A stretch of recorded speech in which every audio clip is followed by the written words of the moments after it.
Hello viewers, எல்லாருக்கும் வணக்கம். நாம் இந்த வீடியோவில் 5th May 2025 மார்க்கெட் அப்டேட்டை பார்த்துடலாம். அப்புறம் ஸ்டாக்ஸில் இதெல்லாம் டாப் கெய்னர்ஸ், இதெல்லாம் டாப் லூசர்ஸ், எஃப்ஐஎஸ்டிஎஸ் இவங்கெல்லாம் வந்து எவ்வளோ க்ரோர்ஸ்க்கு ஸ்டாக்ஸை வை அண்ட் செல் பண்ணியிருக்கிறாங்க, கோல்டு இதுக்காக ரேலி ஆச்சுது. இந்த எல்லா டீட்டெயில்ஸும் நம்ம இந்த வீடியோவில் பார்க்கலாம். ஃபஸ்ட் வந்து மார்க்கெட் அப்டேட்டை பார்த்துடலாம்.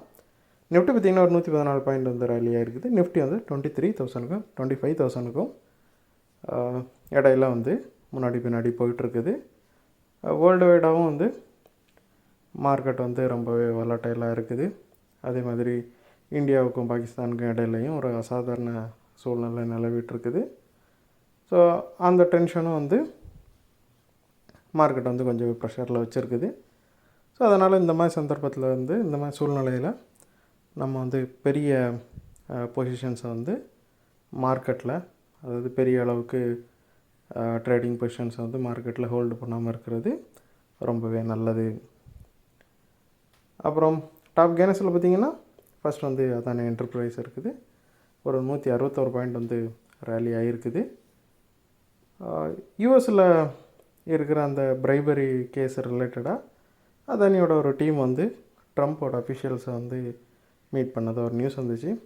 ஸோ இது வந்து இந்த ஸ்டாக்கு ரொம்பவே பாசிட்டிவிட்டியாக கொடுத்ததுனால இந்த ஸ்டாக்கு நல்லாவே ரேலியாக இருக்குது. இது மட்டும் இல்லாமல் அதானி குரூப்போட எல்லா ஸ்டாக்ஸுமே வந்து நல்ல ரேலியை பார்த்துச்சு. டாப் கெய்னர்ஸில் கூட பார்த்திங்கன்னா செகண்ட் வந்து அதானி போட்டு தான் இருக்குது. ஸோ இதுவும் அதானி போட்டு ரேலி ஆனதுக்கும் இது ஒரு ரீசனாக அமைஞ்சது. அது மட்டும் இல்லாமல் அதானி போட்டு ஆல்ரெடி வந்து Q4 ரிசல்ட் வந்து ரொம்பவே பெட்டராக கொடுத்துருந்தாங்க.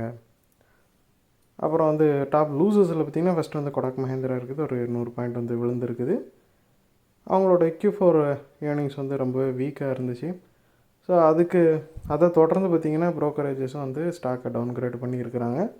ஸோ இதெல்லாம் சேர்ந்து கொடாக் மஹேந்திராவை விளைவிச்சிருக்குது. JSW ஸ்டீல் பார்த்திங்கன்னா டாப் லூசர்ஸில் வந்து செகண்ட் இருக்குது. ஒரு 17 பாயிண்ட் வந்து விழுந்திருக்குது. ஏற்கனவே அந்த பூஷன் கம்பெனியோட டீல் ரிலேட்டடாக வந்து ப்ராப்ளம் போயிட்டுருக்குது JSW ஸ்டீலில்.